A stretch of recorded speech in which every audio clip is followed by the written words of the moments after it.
जय मसीह की। प्रभु आपको आशीष दे। आज एक बार फिर से मत्ती 5 अध्याय उसका 13 पद है, और आज जो विषय मैं आपके सामने रखना मांगता हूं वो ये है, यदि नमक का स्वाद जाता रहे। क्या नमक का स्वाद भी चला जाता है? क्या नमक भी बेस्वाद हो जाता है, स्वादहीन हो जाता है? तो एक शब्द बाइबल में आया है, और वो यूनानी भाषा का शब्द है, और वो है पूरे सेंटेंस के लिए कि यदि नमक का स्वाद जाता रहे, और वो शब्द है मोराइनो, और इसका अर्थ होता है फूलिश बिहेवियर, मूर्खतापूर्ण व्यवहार। जी हां, कभी कभी मूर्खतापूर्ण व्यवहार हो जाता है। जहां नमक के बारे में लिखा हुआ है, वहां किंग जेम्स वर्जन के अनुसार यह किसी इंसान के बिहेवियर के बारे में लिखा हुआ है, मनुष्य के बिहेवियर के बारे में लिखा हुआ है, मेरे और आपके बिहेवियर के बारे में लिखा हुआ है। उपमा तो नमक से की गई है, लेकिन बताया मुझे और आपको गया है कैसे बिगड़ जाता है व्यवहार। अय्यूब 10 अध्याय और उसका पहला पद। अय्यूब एक अच्छा व्यक्ति है। अय्यूब की गवाही बहुत अच्छी है। अय्यूब की पीड़ा सहने से बाहर है। अय्यूब ने काफी कुछ खोया है, फिर भी बड़ी बुद्धिमानी से अपनी पत्नी से बात की है, अच्छी तरह समझाया है, लेकिन आगे चलकर कुछ हो गया। और वो कहता है 10 अध्याय पहले पद में, मेरा प्राण जीवित रहने से उकताता है। बहुतों का एक्सपीरियंस हो सकता है, अनुभव हो सकता है। कभी कभी किसी ना किसी ने ये वाली बात दोहराई है, ऊब गया हूं जीते जीते, इस जीवन में कुछ रखा नहीं है। इतना बुद्धिमान व्यक्ति, इतना खरा व्यक्ति, जिसके विषय में परमेश्वर गवाही दे रहा है, उसके जीवन में ऐसी घटना आ गई, ऐसा समय आ गया जब वो कहने लगा, मैं जीते जीते उकताता हूं, अपने जीवन से उकताता हूं। और सुनिए, मैं स्वतंत्रता पूर्वक कह रहा है, मैं बड़ी आजादी के साथ में बड़ी स्वतंत्रता पूर्वक कुड़कुड़ाऊंगा। कह लगे मेरा मन कर रहा है कुड़कुड़ाने का। कह रहा है, मैं स्वतंत्रता पूर्वक कुड़कुड़ाऊंगा, और मैं अपने मन की कड़वाहट के मारे बातें करूंगा। नीचे फुटनोट में लिखा है, उसके अनुसार मैं अपने ऊपर ही झल्लाऊंगा, अपनी कड़वाहट अपने ऊपर ही निकालूंगा। कई बार हम दूसरों को तो कुछ नहीं कह रहे हैं, लेकिन अपने आप को हम कष्ट देने लगते हैं, अपने आप को पीटने लगते हैं, अपने आप को मारने लगते हैं, अपने आप को दुख पहुंचाने लगते हैं कि मैं किसी कुछ नहीं कह सकता, किसी पर दोष नहीं लगा सकता, लेकिन मैं इस जीवन से उकता गया हूं, मेरा मन कड़वा हो गया है। इतना बुद्धिमान व्यक्ति, इतना अच्छा व्यक्ति, ऐसी गवाही रखने वाला व्यक्ति, परिस्थितियां ऐसी हो जाती हैं कि वो अपने ही प्रति मिसबिहेव कर रहा है, अपने ही प्रति मूर्खतापूर्ण व्यवहार कर रहा है। नमक का स्वाद बिगड़ जाता है। आपके किचन में नमक रखा रहता है, थोड़ी देर खुला रह जाए तो हो सकता है उसके अंदर नमी आ जाती है, और फिर वो काम में नहीं लाया जाता, गिर जाता है। आप उसे दोबारा उठा तो सकते हैं, लेकिन इस्तेमाल में नहीं ला सकते। प्रभु हमको सावधान कर रहे हैं, बता रहे हैं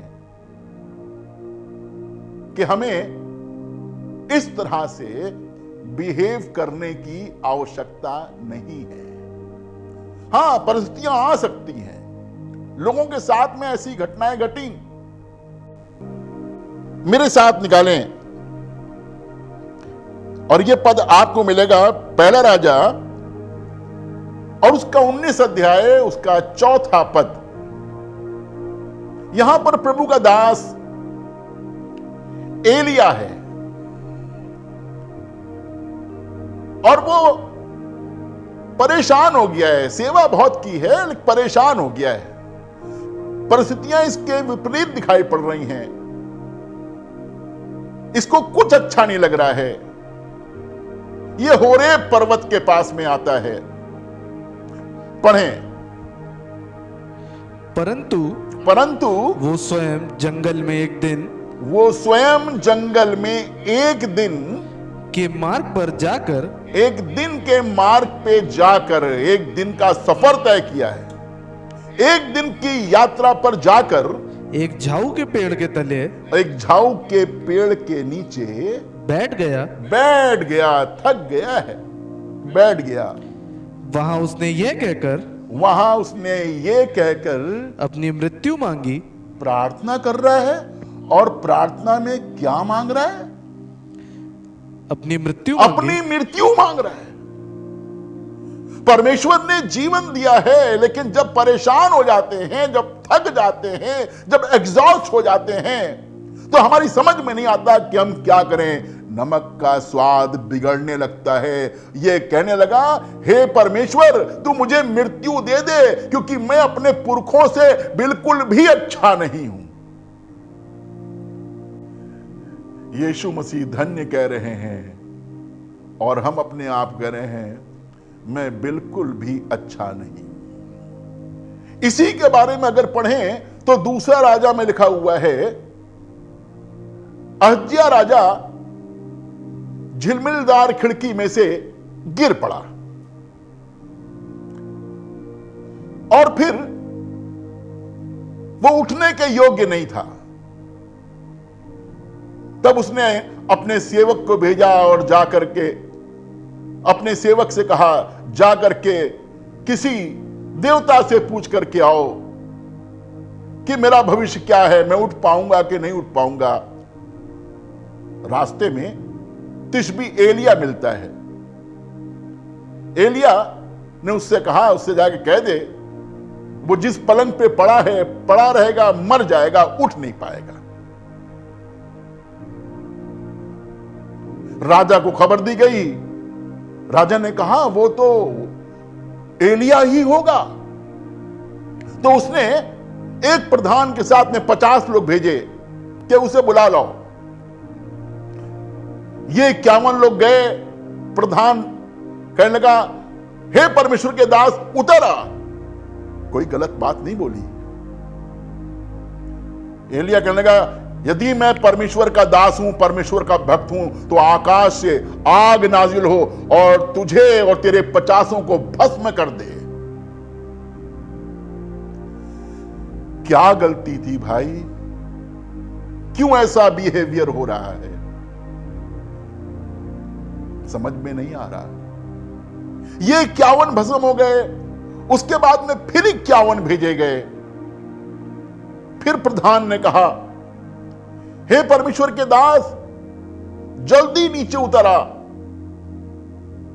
एलिया ने फिर कहा, यदि मैं परमेश्वर का दास हूं तो आसमान से आग नाजिल हो और तुझे और तेरे 50 को भस्म कर दे।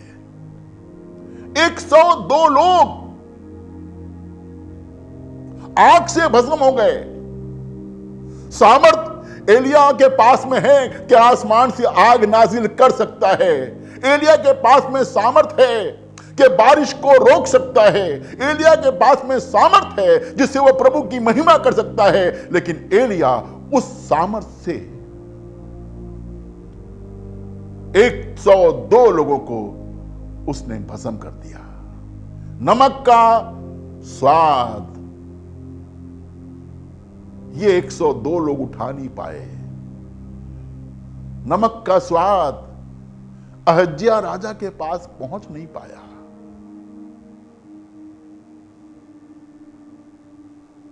इसी का एक सेवक था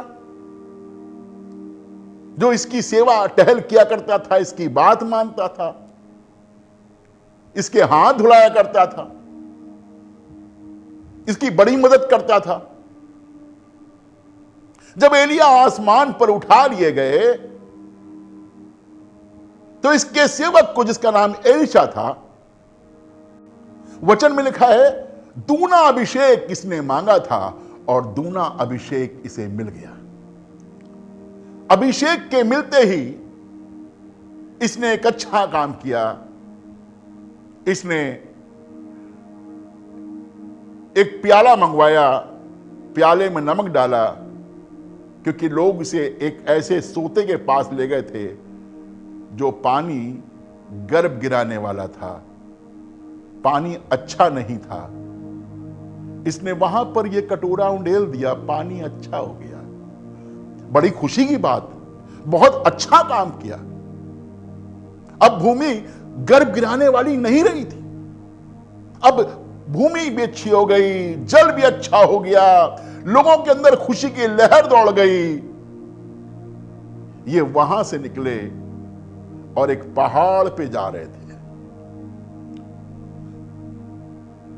पढ़वा देना मांगता हूं आपको यह किस्सा, दूसरा राजा और उसका दूसरा अध्याय, उसका 23 पद है, सुनिएगा। वहां से वो बेतेल को चला लिखा है वहां से वो बेतेल को चला और मार्ग की चढ़ाई में चल रहा था, और मार्ग की चढ़ाई में चढ़ रहा था कि नगर से छोटे लड़के निकलकर उसका ठट्टा करके कहने लगे, अरे बच्चे तो शरारती होते ही हैं। नगर से बच्चे निकले और निकल करके ठट्ठा करने लगे। मालूम है क्यों? हे चंदुए, इसलिए क्योंकि इसके सर पे बाल नहीं थे या बहुत कम थे। और बच्चों ने शायद पहली बार ऐसा व्यक्ति देखा, तो देखकर उनको मजा आ रहा था, तो कह लगे, हे चंदुए चढ़ जा, हे चंदुए चढ़ जा। सच ही तो बोल रहे थे। अगर कोई किसी गोरे आदमी को गोरा कह रहा है तो सच ही तो बोल रहा है। अगर कोई किसी कंजे आदमी को कंजा कह रहा है तो सच ही तो बोल रहा है। अगर कोई किसी नाटे आदमी को नाटा कह रहा है तो सच ही तो बोल रहा है। कोई बुरी बात तो बच्चों ने बोली नहीं। हे चंदुए चढ़ा जा। फिर क्या हुआ? तब उसने पीछे की ओर फिर कर उन पर दृष्टि की, बच्चों पर दृष्टि की। अगर हम और आप छोटे बच्चों पर दृष्टि करते हैं तो हमारा दिल उनके प्रति प्यार से उमड़ आता है, क्योंकि बच्चे ही बच्चे थे, बहुत से बच्चे थे। उसने पीछे दृष्टि करके उन बच्चों को देखा और फिर यहोवा के नाम से, और उन्हें यहोवा के नाम से उनको शाप दिया। अरे खुदा के नाम से इन बच्चों को उसने शाप दिया। सिर्फ इतना कहने पर कि चढ़ा जा चंदुए। हां, फिर क्या हुआ? तब जंगल में से दो रीछनियों निकली, दो मादा भालू निकली। दो रीछनियों ने निकलकर उनमें से 42 लड़के फाड़ डाले। सिर्फ इतना कहने से, सिर्फ इतनी सी बात से चिढ़ गए। परमेश्वर के लोगों, प्रभु यीशु मसीह के लोगों, प्रभु पर विश्वास करने वाले लोगों, जरा सी बात पर स्वाद बिगड़ जाता है, जरा सी बात पर हम बेस्वाद हो जाते हैं। यदि नमक का स्वाद बिगड़ जाए, अभी मैं आगे की लाइन दोहराना नहीं मांगता हूं, ऐसे नमक जो अपने स्वाद को बिगाड़ लें, ये उचित नहीं है। ये तो पुराने नियम की बात हुई। नए नियम में लेके चलता हूं, यही वाली स्पिरिट, यही वाली आत्मा नए नियम में आ गई। निकालें लूका 18 अध्याय उसके 15 पद से पढ़िएगा। लूका 18 अध्याय उसके 15 पद से। फिर लोग लिखा है, फिर लोग अपने बच्चों को भी उसके पास लाने लगे, यीशु मसीह के पास लाने लगे। कितना अच्छा कर रहे हैं लोग। लिखा है, फिर लोग अपने बच्चों को भी, इसका मतलब है परिवार से, खानदान से, मोहल्ले से लोगों को यीशु मसीह के पास लेकर के आया करते थे। अब इन्होंने सोचा, हमारे छोटे छोटे बच्चे हैं, क्यों ना उन बच्चों को भी हम यीशु मसीह के पास में लाएं, ताकि यीशु मसीह उन्हें आशीष दे सके। तो लोग अपने बच्चों को भी यीशु मसीह के पास लाने लगे। हाँ जी, उसके पास लाने लगे कि वो उन पर हाथ रखे, परंतु चेलों ने देखकर उन्हें डांटा। चेलों ने देखकर उन्हें डांटा। हाँ, यीशु ने बच्चों को पास बुलाकर कहा,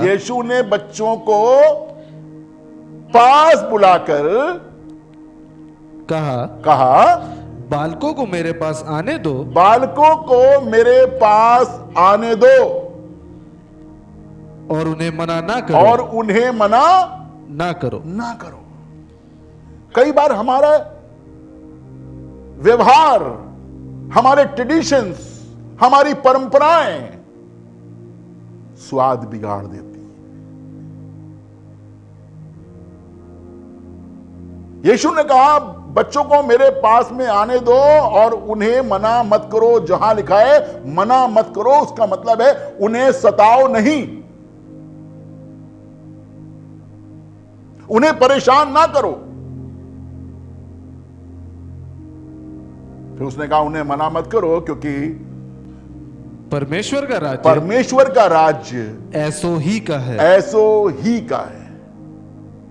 यह तो रही बच्चों की बात।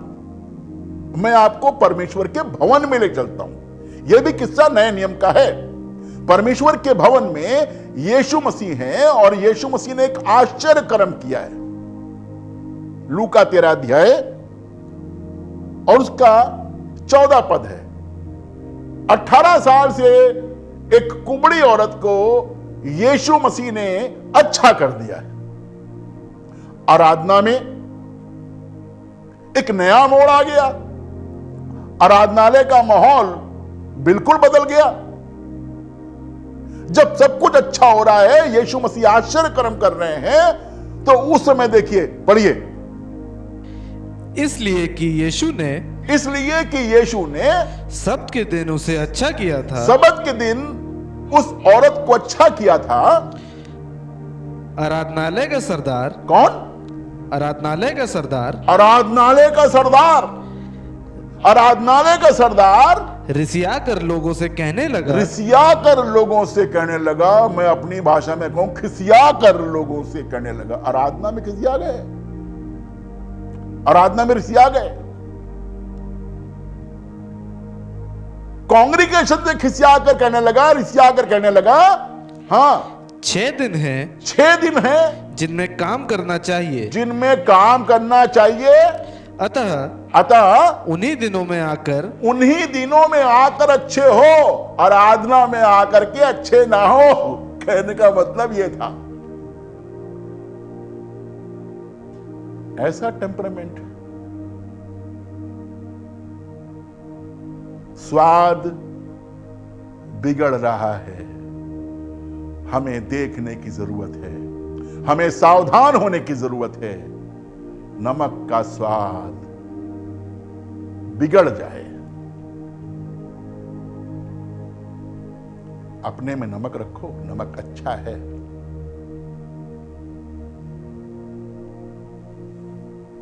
जब लोग तरह तरह की बातें बोल रहे थे, यीशु मसीह के विरोध में बातें कर रहे थे, कोई कुछ कह रहा था, कोई कुछ कह रहा था, इल्जाम लगाने वाले इल्जाम लगा रहे थे,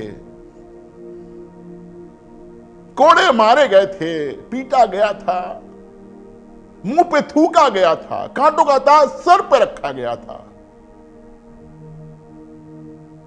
सलीब पर बेसहारा लटका हुआ था। यीशु मसीह ने स्वाद नहीं जाने दिया, उस स्वाद को बना करके रखा